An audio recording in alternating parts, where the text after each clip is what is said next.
A very good morning to all of you. Welcome to the International Postgraduate Research Conference, Iprc 2024, organized by the Faculty of Graduate Studies, University of Kelaniya, Sri Lanka. Iprc, recognized as the oldest and the most pioneering research conference at the University of Kelaniya, has consistently promoted advanced research for over 2 decades. Now, in its 24th edition, the conference remains a platform for global academic exchange and innovation. To inaugurate this auspicious occasion, we invite the following dignitaries to light the oil lamp. Chief guest, Senior Professor NAKPJ Seneviratne, Chairman, University Grants Commission, Sri Lanka. Guest of honor, Senior Professor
Recording stopped.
Ladies and gentlemen, please rise for the university anthem.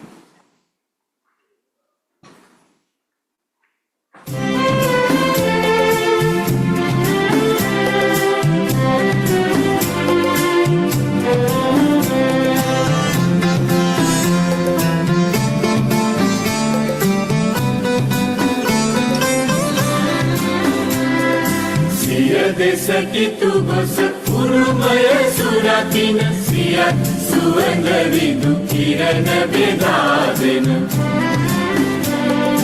සරාසඳ කිවිදුල කර උදාගිර කැලණිය සරසවි මාතා කැලණිය සරසවි මාතා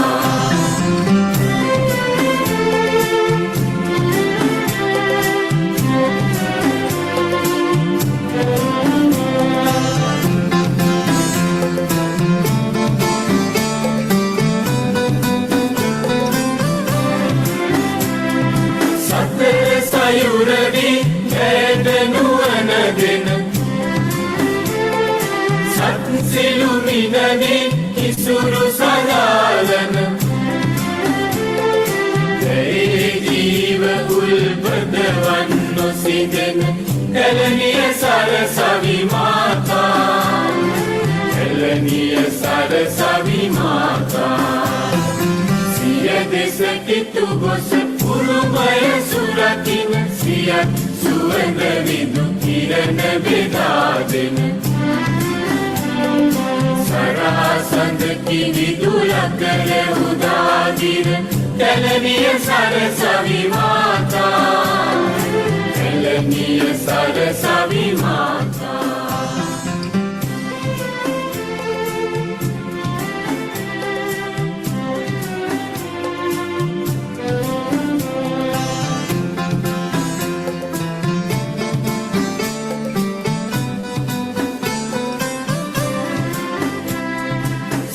සිත සුවියක් දිවිදුරු නැනගුණ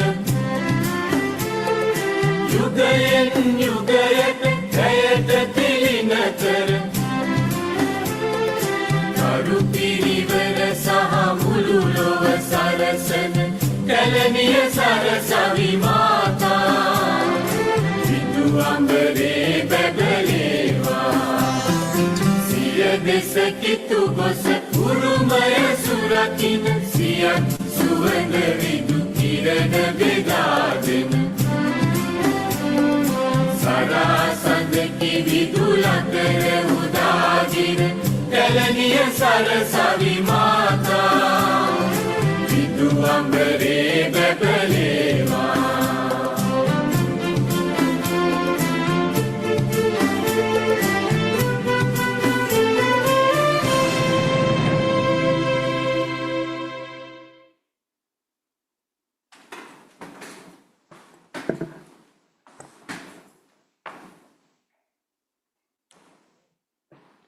Research and innovation play a vital role in driving economic development by fostering new ideas, technologies, and solutions that address societal challenges.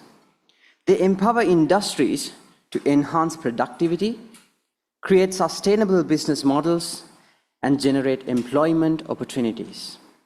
The theme of Iprc 2024, Research and Innovation for Economic Development, emphasizes the importance of bridging the gap between academic research and practical implementation, aiming to shape a future where knowledge and creativity fuel economic growth and global competitiveness. Now, let us witness the introduction for the International Postgraduate Research Conference and the theme.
Now, it is my privilege to invite Senior Professor Sudat R.D. Kalingamudali, the Acting Dean, Faculty of Graduate Studies, to deliver the welcome address and introduce the theme for IPRC 2024. Over to you, sir.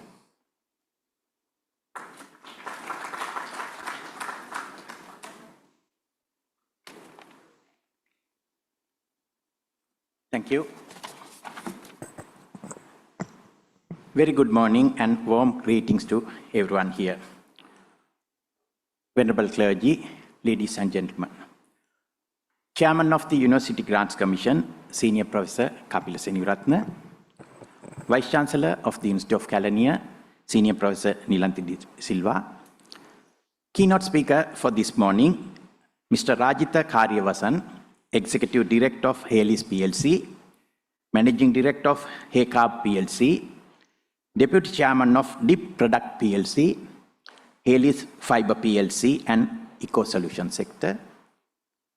Plenary speakers, Dr. Patrick McNamara, Executive Director of the United States Sri Lanka Fulbright Commission, Dr. Satyavara Prasad, Assistant Professor, Banaras University, India, and Ms. Chatini Uduana, Country Head and Vice President, Type Systems, Sri Lanka.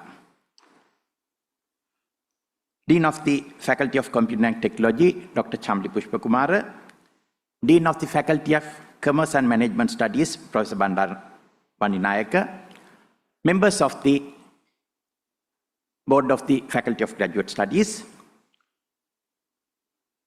Registrar of the University of Kelaniya, Mr. K.K. Dharmatilaka, Librarian, Dr. C.C. Jayasundara, academic staff members, administrative officers, research scholars, authors, technical team, non-academic staff. On behalf of the Faculty of Graduate Studies and the organizing committee, I warmly welcome you all to the inauguration ceremony, keynote speech, plenary speeches, and technical sessions of the International Postgraduate Research Conference, IPRC 2024. The University of Kelaniya has once again earned a notable position in the 2025 Times Higher Education World University Rankings, widely recognized as one of the most prestigious global university rankings. Published last month, these rankings placed our university third in Sri Lanka, a remarkable achievement made possible no small part by the contributions of the Faculty of Graduate Studies. This year, we proudly celebrate the 24th consecutive year of organizing the IPRC under the theme Research and Innovation for Economic Development. Held in physical mode, the IPRC continued its legacy as the oldest and most pioneering research conference at the University of Kelaniya. This milestone underscores the unwavering commitment of the Faculty of Graduate Studies to advancing research and academic excellence. The conference features 4 academic tracks: Science, Technology, Mathematics and Medicine, Accounting, Business and Management, Humanities and Social Sciences, and Multidisciplinary Studies. The primary objective of this conference is to provide a platform for both local and international research scholars to share their findings with a global audience. Maintaining the quality and standard of this international event involved a rigorous double-blind review process conducted by distinguished experts, resulting in an acceptance rate of approximately 55%.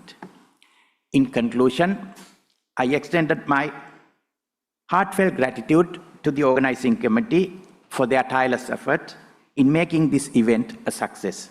I wish all presenters and participants a highly productive and enriching day ahead. Thank you.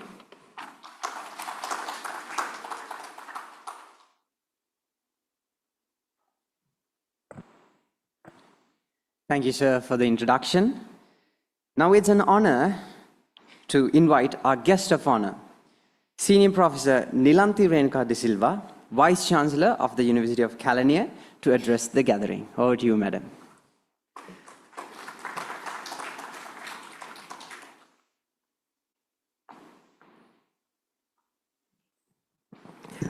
Good morning, ladies and gentlemen, Venerable Theros.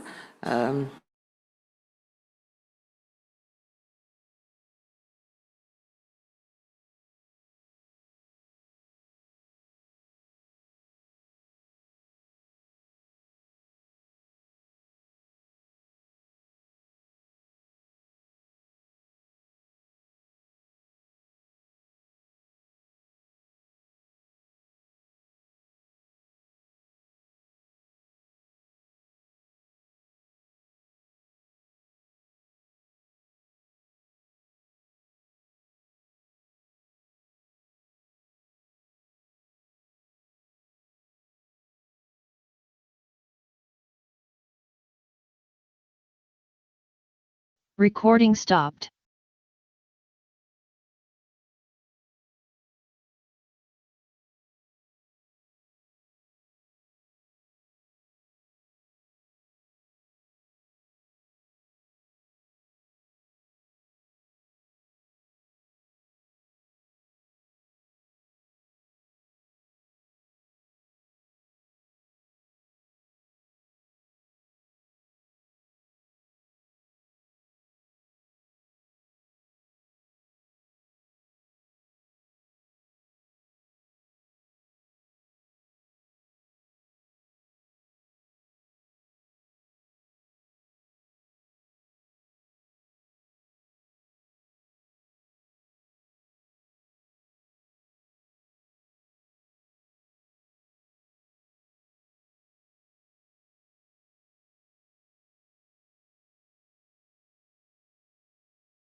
Recording in progress.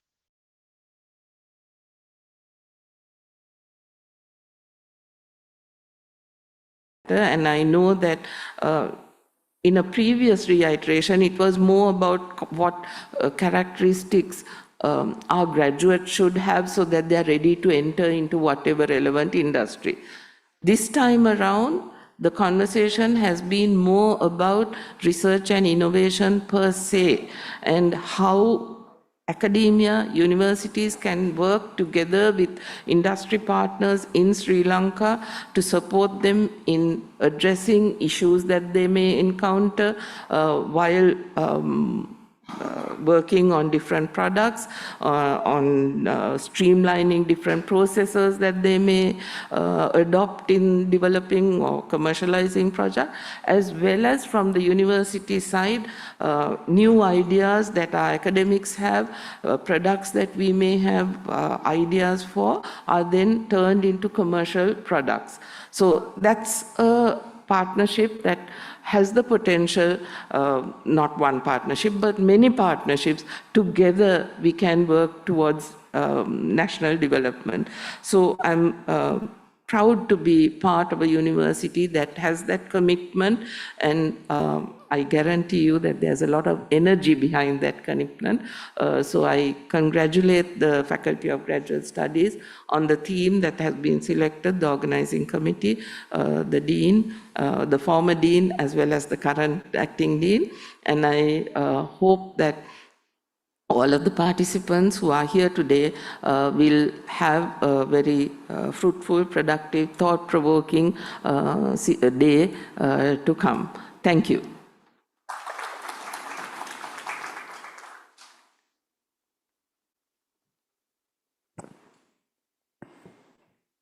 Thank you very much, Madam, for sharing your valuable thoughts with us.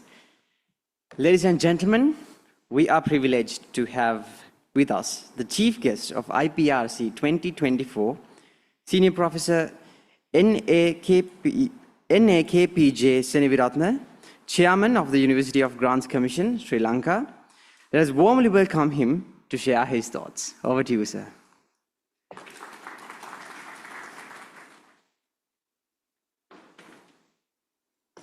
Good morning, ladies and gentlemen, honorable sirs, our Vice Chancellor, Professor Nilanda De Silva, Mr. Varuna Dhanapala, Council Member, our Deans of the Faculties, our keynote speaker today, Mr. Rajitha Karyavasam, all the distinguished academics, registrar, librarian, and everybody, welcome.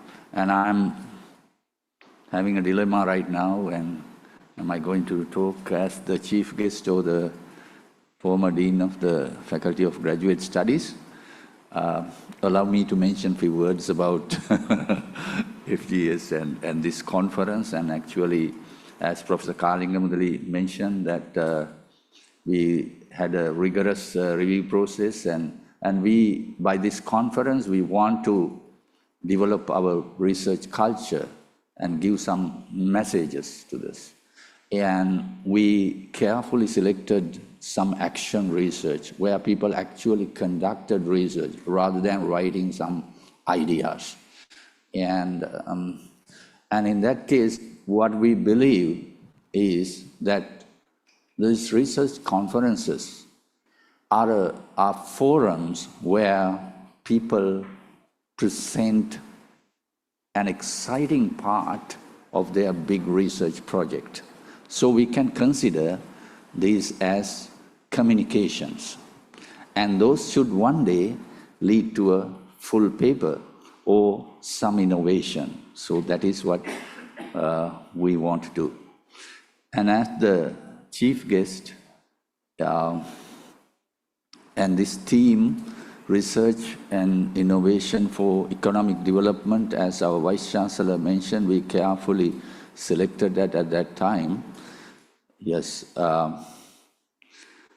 And if we are going to contribute to the research and innovations towards national development, and yes, we are educators, we are professors, we are teachers, but we have a huge part in the university, and that is our students. And how to get our students involved in these research and innovations.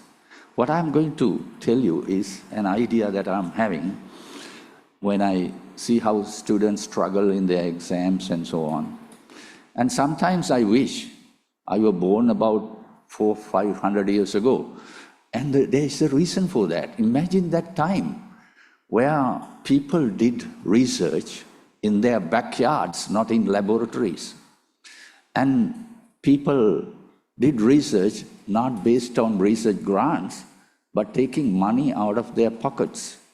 And Da Vinci did dissections under the bridges because it was prohibited by the religions. So, but curiosity is like that.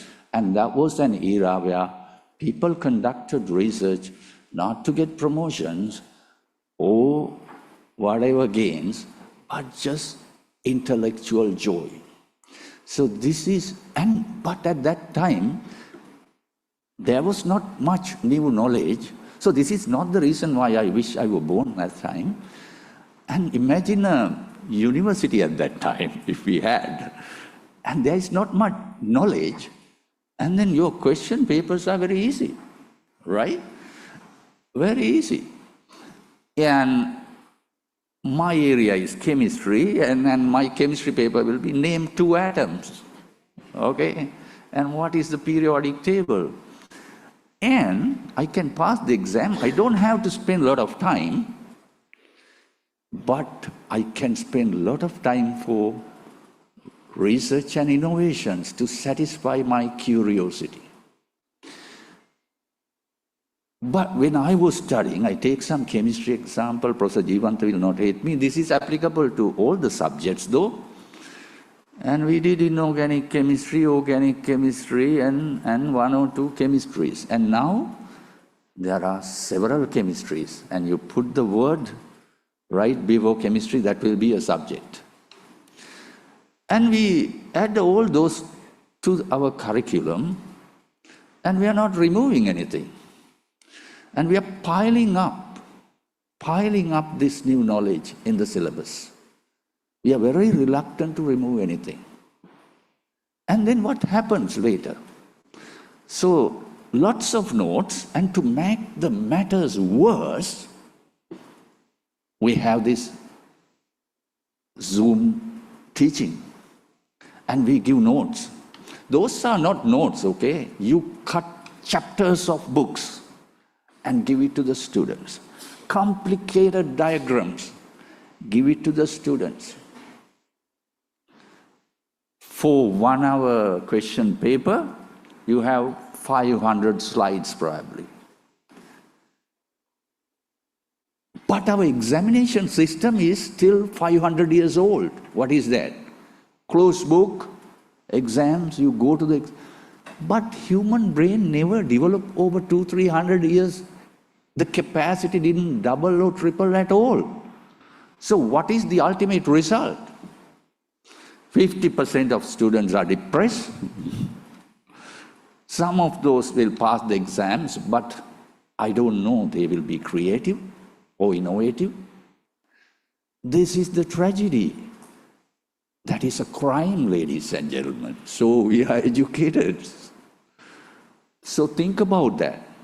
Get these students to do research and innovations. Give them time. Just teach basics. Not everything you know. Give them some time to think and be innovative, be crazy. That is important. And if not, we cannot get their contribution to the economic development. So that is the very short message I want to give you. I hope you will not do the crimes again. Thank you.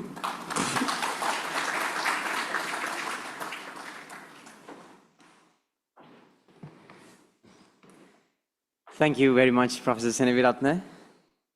Now we are honored to introduce our distinguished keynote speaker, Mr. Rajitha Karyavasan, the Executive Director of Haley's PLC, Managing Director of Heka PLC. I invite Senior Professor Sudat R.D. Kalingamudali to formally introduce our keynote speaker.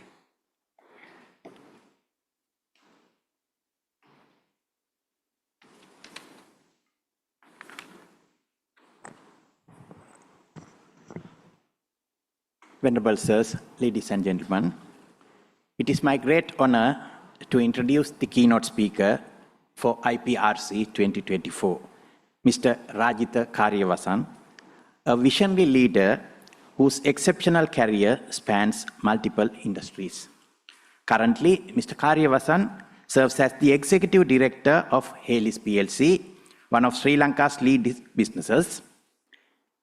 He is also the managing director of HACAP PLC and holds leadership roles as deputy chairman of Deep Product PLC and Haley's Fiber PLC, where his strategic direction continues to drive these organizations toward excellence. In addition to these roles, he serves as a director of Deep Products PLC and Haley's Fiber PLC, and as the deputy chairman of the eco-solutions sector, reflecting his unwavering commitment to sustainability and innovation. Previously, Mr. Karyavasan was the director and general manager of Ansell Lanka Private Limited and held esteemed position of chairman of the manufacturing associations of the export processing zone at Biyagama. His academic achievements are equally remarkable. He holds a Bachelor of Science of Engineering in Electronics and Telecommunication degree from the University of Moratuo. Additionally, he is a fellow member of the CIMA UK, underscoring his expertise in strategic financial management. Adding to his credentials, Mr. Karyavasan is a certified Six Sigma Black Belt, awarded by Motorola University, Malaysia. For those unfamiliar, this prestigious certification signifies proficiency of Six Sigma principles and methodologies for optimizing business processes and achieving operational excellence. And for anyone wondering, no, this isn't a martial art qualification, the black belt. Ladies and gentlemen, please join me in warmly welcoming Mr. Rajitha Karyavasan, a trailblazer in corporate leadership and innovation, as he delivers the keynote address on research and development and innovation for economic development for IPRC 2024. Over to you, sir.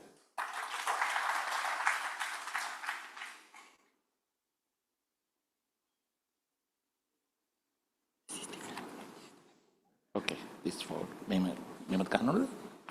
Right, okay. Thank you.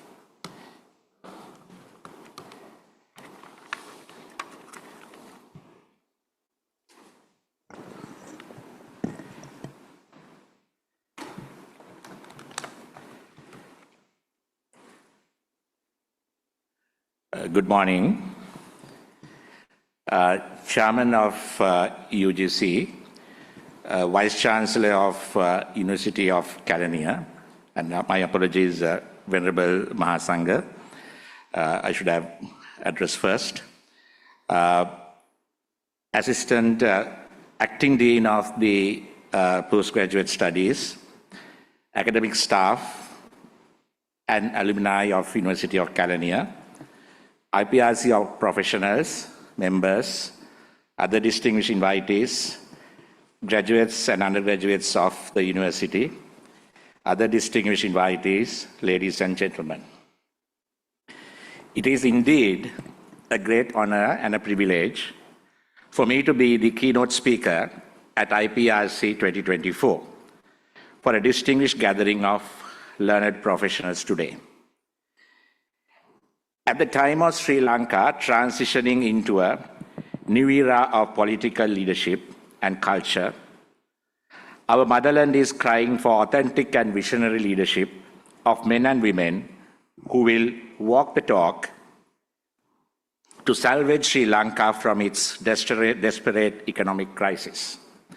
It is also the most appropriate time for all professionals to come together in unison to resurrect our motherland from the economic agony and to realize the hopes of its 22 million people for a better and a prosperous economic development. As we all know, Sri Lanka is at a precarious situation.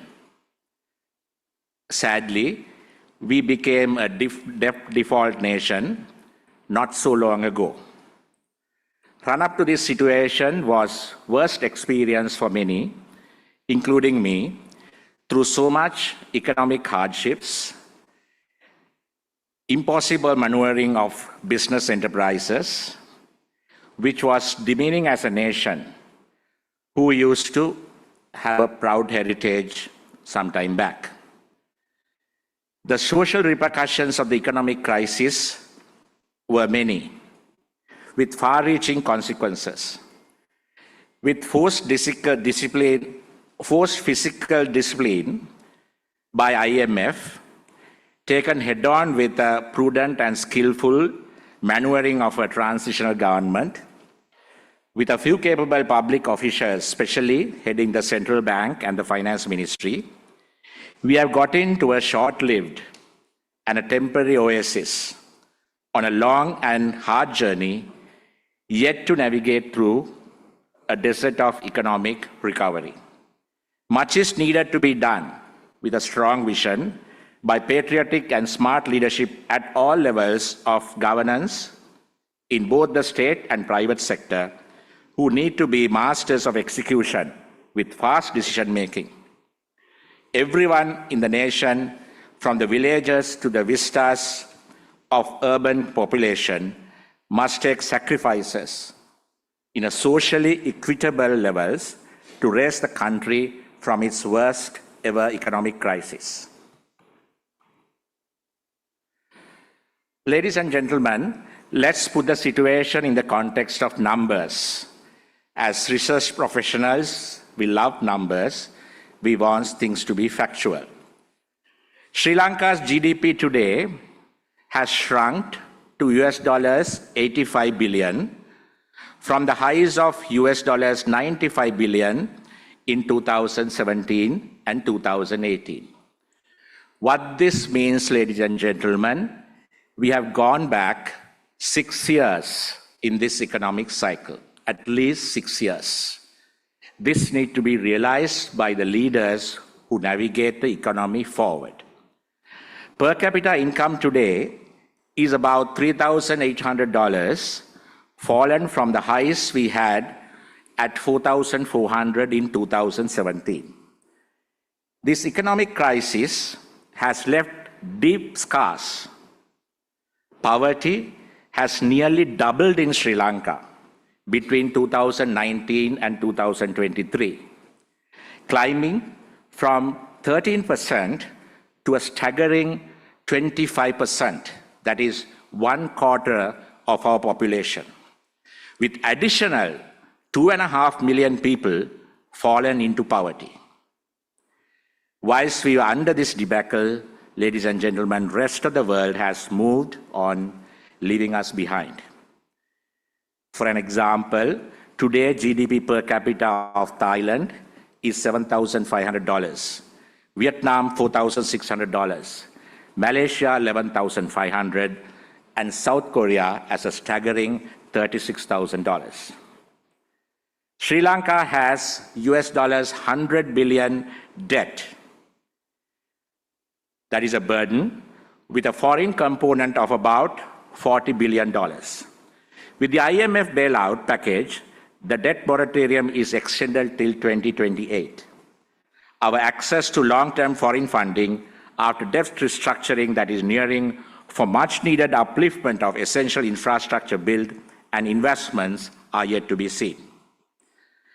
Add to this strategy, majority of professionals and skilled trades who have any means of capability are migrating and are creating an exodus of talent and knowledge. Migration has expanded from typical 25 to 35-year bracket to now even up to 55 years, leaving no one behind. Ladies and gentlemen, these are just few indicators that we all can understand the challenge ahead of us as a nation. The topic of economic development must be investigated from this bottom position by all who make crucial decisions in the state and private sector, so that we all know no more costly mistakes or procrastination can be afforded by the nation if we are to even attempt to come strong first to a stable position. Based on the new political leadership, presumably getting the economic policy correctly in place, that can be our accelerated economic development program. Ladies and gentlemen, this topic today addresses how can R&D and innovation play a key role to kickstart this economic development program. I have assembled models for my own interest. This has been a kind of some pastime for me, for best case scenario for Sri Lanka. Unfortunately, I have done so many best case scenarios, nothing has worked, country has gone backward. Sri Lanka needs to get to an accelerated economic growth rate of around 7 to 8% per year, at least from year 2026, leaving year 2025 to the new government to create the necessary political and economic foundation in order to kickstart for a rapid growth.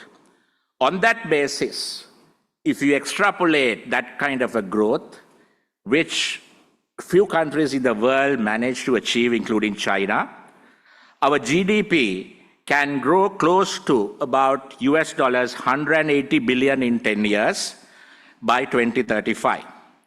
This will raise per capita level to $7,700, a reasonable level for a fast developing economy by year 2035, assuming a population growth rate of around 0.5% a year. To have such rapid and consistent GDP growth, political stability and policy consistency are must that prioritize export-led industrialization in the country.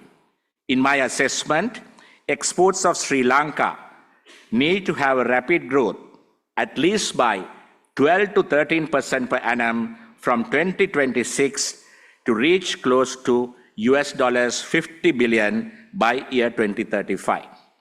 Ladies and gentlemen, if we can have these parameters achieved, this will translate exports to GDP to a healthy ratio of 28% by year 2035.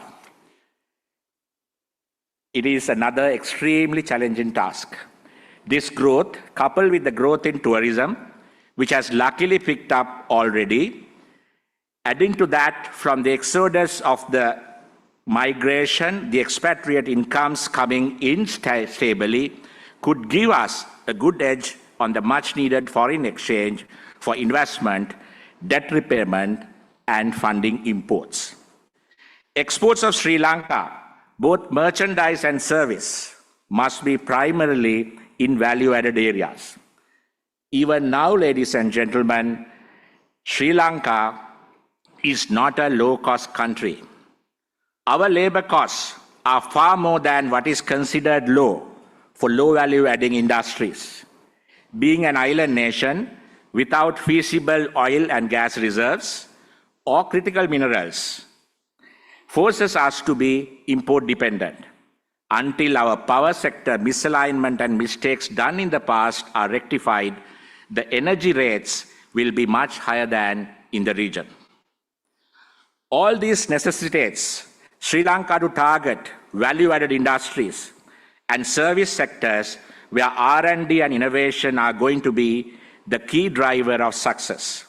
On the other hand, concentration on and emphasis in promoting R&D and innovation will support the growth and attraction of value-added industries. This is a two-way street, and it works both ways. In my guesstimates, the country needs foreign direct investments at the rate of about minimum $3 to $4 billion per year to create this base, to aim at $50 billion US dollars exports in 10 years. Another tall task, considering the highest levels of FDIs we have ever had in the past, is to the tune of $1 billion per year, even in the best year. Once again, ladies and gentlemen, R&D and innovation-led growth focus should be key necessity to attract quality FDIs that infuses R&D and innovation. There is one more critical dimension to stress upon.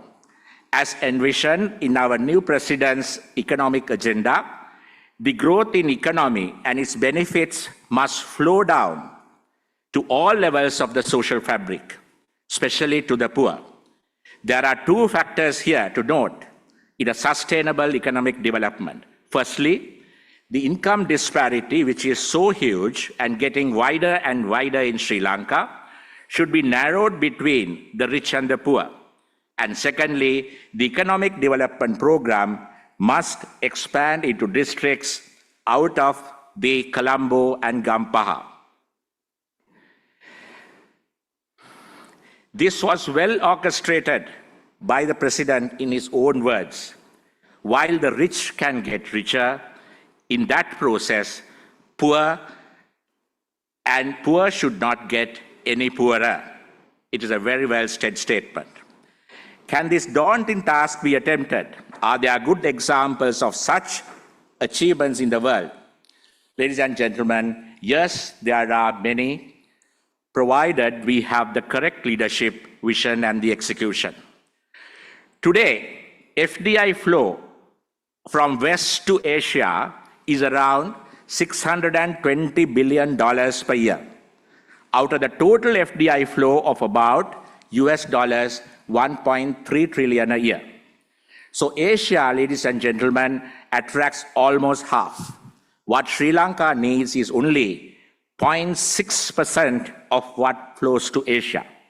Therefore, from this angle, one can deduce that it is doable. Moreover, our small economy and its quality of resources, particularly the human capital, make it quite possible transformation. I have no doubt that with correct leadership and policies, and more critically, fast and meticulous strategy formulation and its execution, a flawless execution, this can be achieved. But it remains an uphill task. It is a marathon swim against the tide, what we call in Sinhala, Udugambala yana gamanak. And no one should underestimate or underscore the challenges. South Korea's mammoth industrialization, primarily led by the export growth in value-adding industry, agriculture, and services, is a great example. This is called the miracle of the Han River. Promoting exports-led industrialization with FDIs through the promotion of education, skill development, new technology, and innovation were centerpieces of South Korean economic miracle. Today, South Korean GDP stands at a staggering $1.7 trillion with a per capita income over $34,000. Exports at mind-boggling $753 billion a year with FDI flow of $33 billion a year. This remains, ladies and gentlemen, a case study I have done to draw a parallel program that is localized for Sri Lanka, recognizing our priorities. In fact, I have given papers on this strategy to successive governments, including to our new president recently. Hopefully, some will be taken into consideration.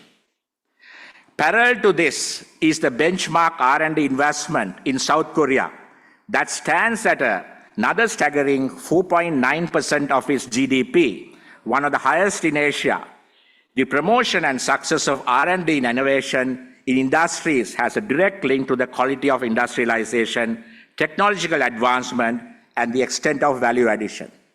On the other hand, the existence of such a policy of promoting R&D and innovation in a nation helps to attract advanced technologies where value addition is maximized.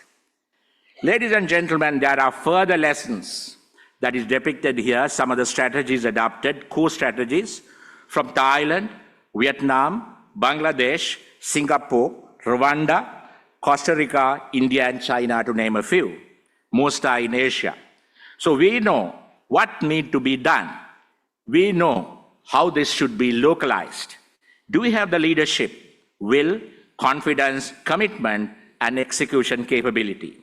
We have been lacking in all fronts, and leadership among them is the primary ingredient. Do the learned audience here agree with me? Ladies and gentlemen, what can accelerate the FDIs to Sri Lanka? We come to the crux of the situation. If we are to have industrialization and export-led growth to the country, which is, I believe, the only way, if we can kickstart the industrial development as well as the value-added services, that is the only way for Sri Lanka to come out of this trap. What can accelerate the FDI to Sri Lanka? What are the selling points to a global investment community to choose us? I can list a few and learned audience can validate and add.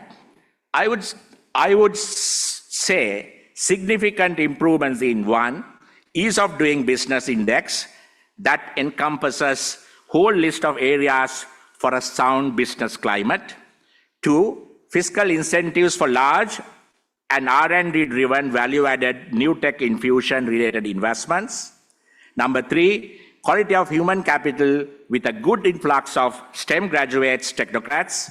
Four, enhancement of essential infrastructure, especially in the power sector, with lower cost options of renewable energy and LNG.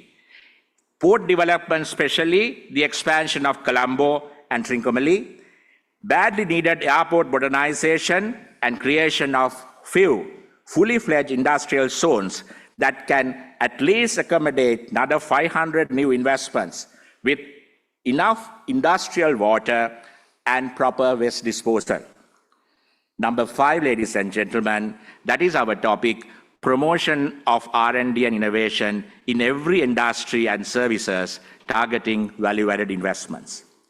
Where are the R&D innovation needed in the economy? Ladies and gentlemen, it is needed in all areas of industry, agriculture, and services, the three key workhorses of the economy. As my experience and expertise is in the industry, which has the largest bearing on export-led growth, I will concentrate on the industrial sector. However, the same principles apply to agriculture and services too. FDIs and new investments locally by private and public sector should promote R&D and innovation as a key means of value addition and competitive advantage. The government policy framework must be directed to foster R&D and new technology by linking fiscal incentives for FDIs that support it. These should not only be included to industries that infuses new technologies and new products, but also to industries that implement innovative business practices like Lean Six Sigma and TPM with significant human capital development. The tax incentives must be tailor-made for this.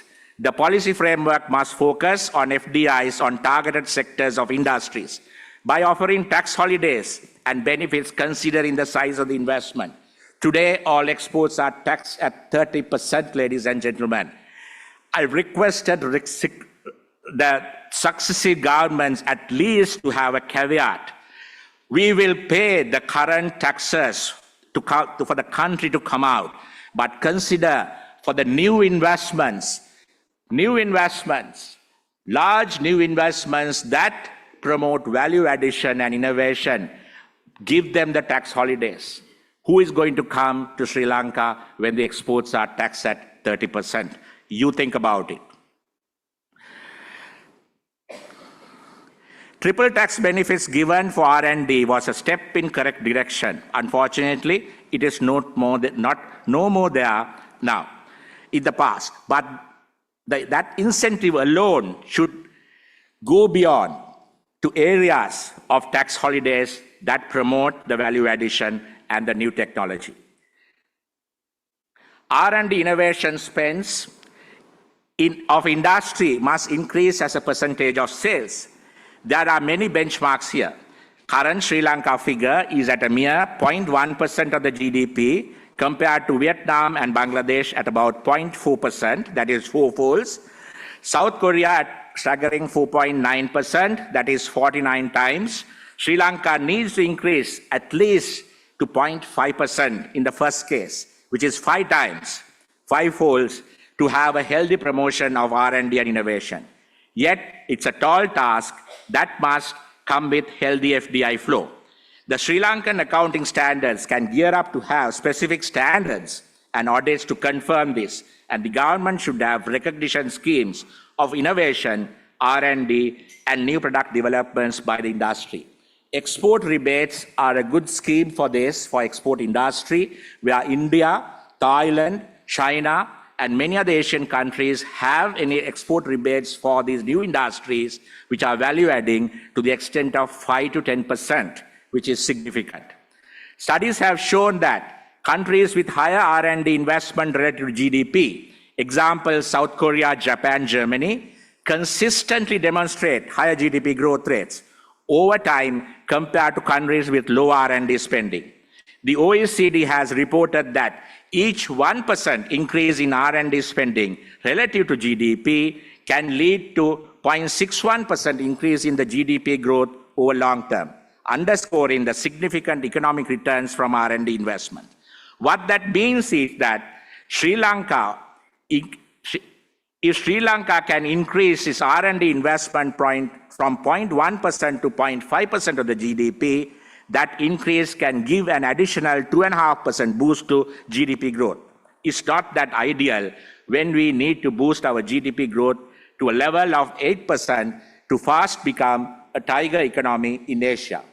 In summary, ladies and gentlemen, R&D investment is a powerful lever for boosting GDP growth, not only through immediate productivity and employment gains, but also by laying the groundwork for sustained economic advancement and resilience.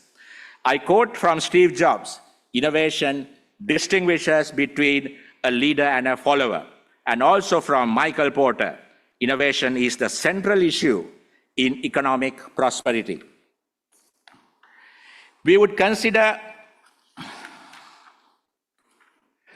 should consider special incentives to investors who create regional innovation and R&D hubs. We can use Port City to demarcate certain areas of such R&D innovation hubs with encouraging incentives given to such investments, incentivizing more expatriate experts to be employed here to transfer knowledge.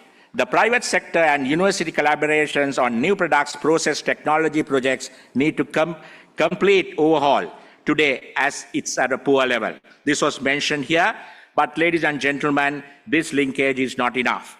Institutes like Slintech must be remodeled and regenerated to get what they are intended for. We all know knowledge is a prerequisite for R&D and innovation. Fortunately, the world is moving into an era of massive transformation on online knowledge, seamlessly through many novel IoTs that are becoming accessible from affluent to the poor and from the cities to the villages. Technology is today available economically, which is quite open to most countries, except in certain sensitive areas. At the same time, Sri Lanka can still be proud of relatively better standards of free and low-cost education, widespread internet access, high penetration of smart devices, high literacy rates, among many social development indices beating even many of the richer nations in Asia. These are great advantage to leverage in fostering innovation for economic development. Ladies and gentlemen, Sri Lanka needs to modernize and extend its policy framework on higher education, especially for STEM areas. The UGC chairman mentioned about this.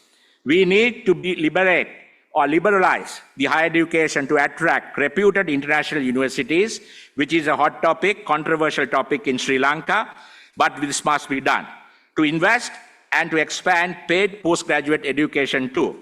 We should facilitate the broad basing of access to private universities to unaffordable students with a percentage of private university admissions allocated through scholarships on need basis, and introducing the much needed concessionary loan system with concessionary interest rates and grace periods for capital repayment, considering it as an investment on national human capital.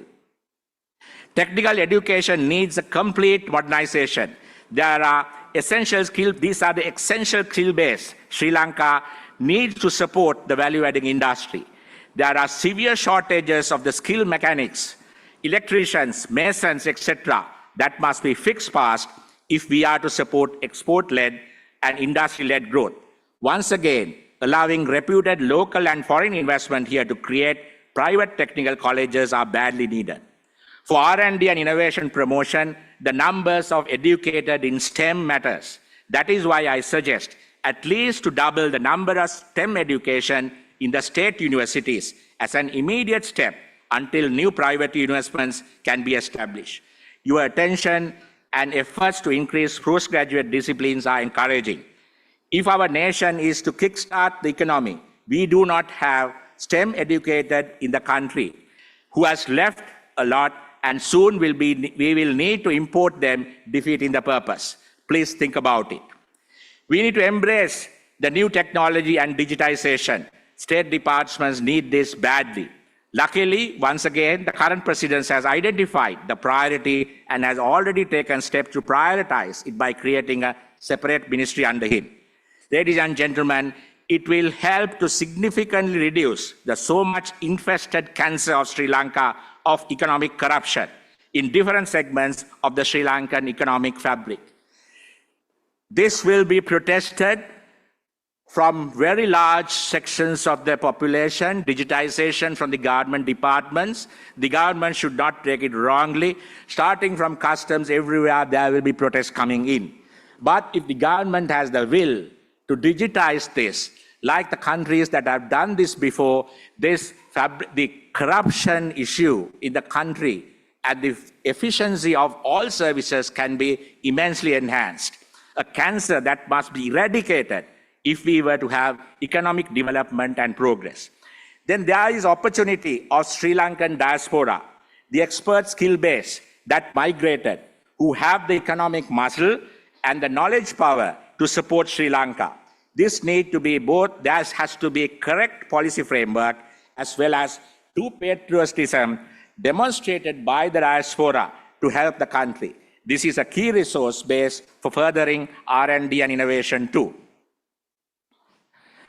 Now let me illustrate a few of my experiences in taking great strides in a company growth through R&D and innovation as key drivers.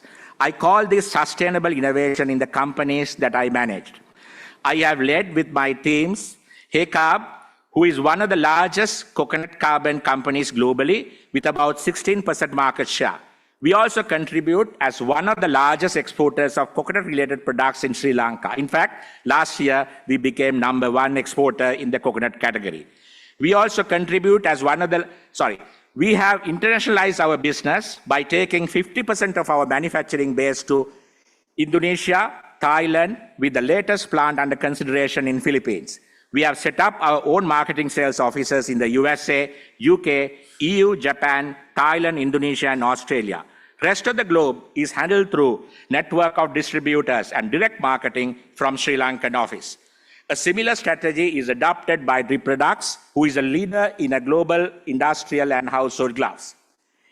Today, HECAB is one of the 2 companies present globally who has ventured into making commercial grades of coconut shell-based carbons for energy storage devices, meaning for supercapacitor electrodes and for lithium-ion and sodium-ion anodes. This technology is top-notch and best-in-class globally. We did this with 100% Sri Lankan chemistry, engineering, and marketing resources. This was a long-term program that we started 10 years ago. We invested gradually and heavily, at first in the fundamental research needed to make our lab-scale samples and obtaining know-how and technology.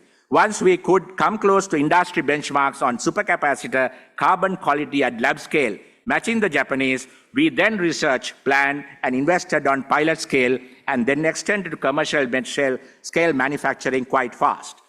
The unique characteristics of these special activated carbons included very high surface area, over 1,800 meters square per gram, that is more than 50% of the standard carbons, very high purity with ash levels less than 1,000 ppm, and with some critical metals below 20 ppm.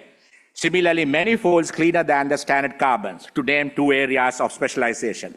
All these areas were new R&D and new capabilities with associated new technology that we built in-house and scaled up commercial production along with our equipment fabricators. Today, we are proud to say that we have a 600 metric ton plant almost running at full capacity where we double the capacity as we speak with an investment in total of about 2.5 billion rupees. What benefits this project bring HECA? Ladies and gentlemen, it is the highest value-added product on our portfolio with much better margins and driving our revenue growth rapidly. Competition in this segment is less, as there's only one Japanese company competing with us. It has enhanced HECA's reputation as a high-value carbon manufacturer. And it has taken our high-value products from a 20% of sales to 40% in the 3-year business strategy. It has given significant knowledge base to our R&D, technical engineering and manufacturing, and business development teams. The new process and the technology we developed have helped us to enhance quality and productivity in many other product lines and new products. As this segment is in global electrification, it has helped us to emphasize more on the greener initiatives by reducing carbon footprint. So you can see the ripple effects of one successful R&D-led innovation. Same can be told on deep products, where the R&D and innovation is prioritized. Today, we are launching our latest glove, Iprc, designed to work in electric vehicle industry that can withstand up to 1,000 volts without harming the wearer, with flexibility, a new product with great success. Again, done with local talent by capitalizing on knowledge and experience base that was ignited through foresighted leadership. The process and benefits, short-term and long-term, are like that I elaborated on the earlier project.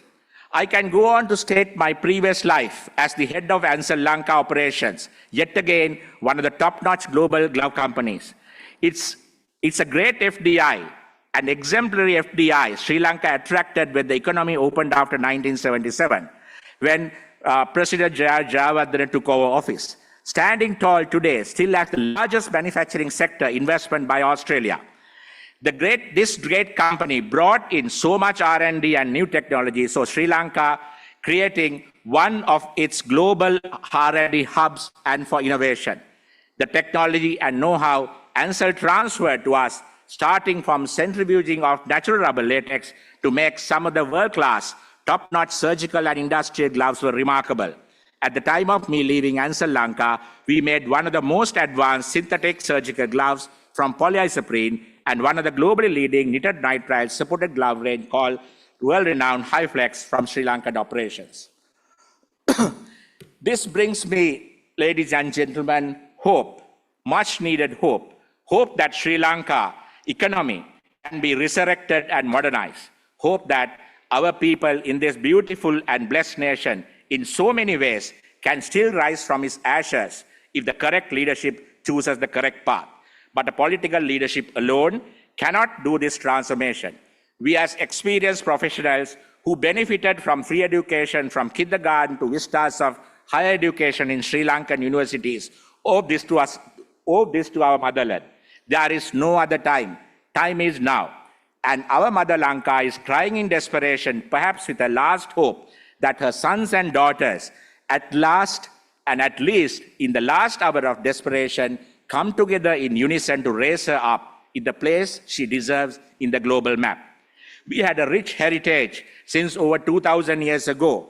We surely had great R&D and innovation to build Ruan Valley Saya, Loa Mahapaya, Parakrama Samudra, and Sigiriya, to name few of the world's technological wonders. R&D and innovation and the thirst for knowledge and ability to excel have been in the Sri Lankan blood and its DNA. We need a jolt, stock to reawaken, re-energize, and redirect. Let the R&D and innovation mastered and executed by the Iprc professionals provide a beacon that pave way for rapid economic development to get Sri Lanka and its people out of the present economic precipice as a proud nation, setting an example to the world. May our professionals and communities rise above self-interest for the upliftment of the nation at this crucial hour of need, in unison to make our motherland the true pearl in the Indian Ocean.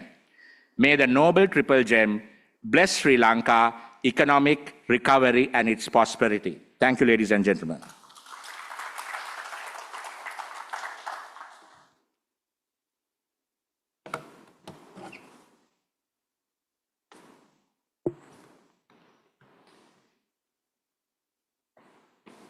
Thank you, Mr. Karyavasam, for sharing your thought-provoking insights. We would now like to present a token of appreciation. I invite Senior Professor Sudat Kalingamudali to present a token of appreciation to Mr. Karyavasam.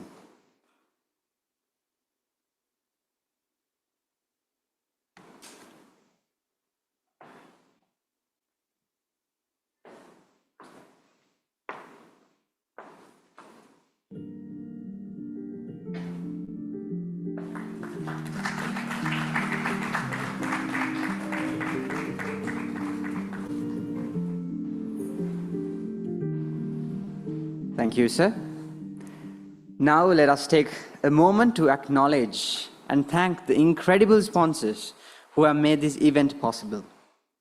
A big thank you to People's Bank, our main sponsor, Beam Hela Osu, Avon and Bose. Your generous support has been pivotal in ensuring the success of today's event. Now we'd like to share a special message from our main sponsor, People's Bank, through this short video.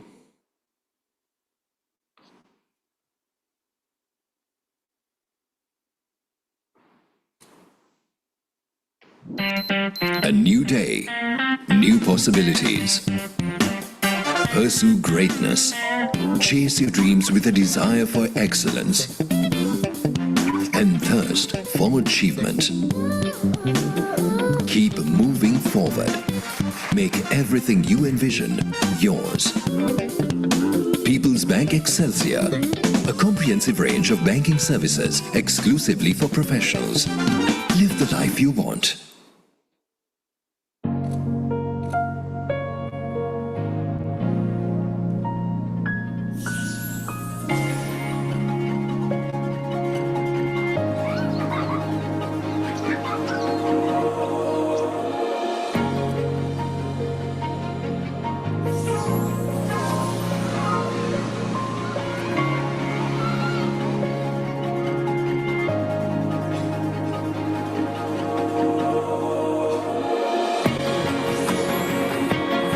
Whatever is on your mind, all you need in your hand is a People's Bank credit card. People's Credit Card.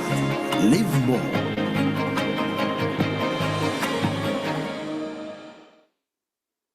Thank you very much. With this, ladies and gentlemen, we have come to the end of the inaugural ceremony of the IPRC 2024. Please rise for the national anthem.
We appreciate your presence here today, and we look forward to an engaging and insightful series of sessions throughout the International Postgraduate Research Conference 2024. Refreshments are served at T2 Hall, and kindly join us for the plenary sessions and technical sessions at 10:45 a.m. in the respective halls. The plenary sessions are as follows.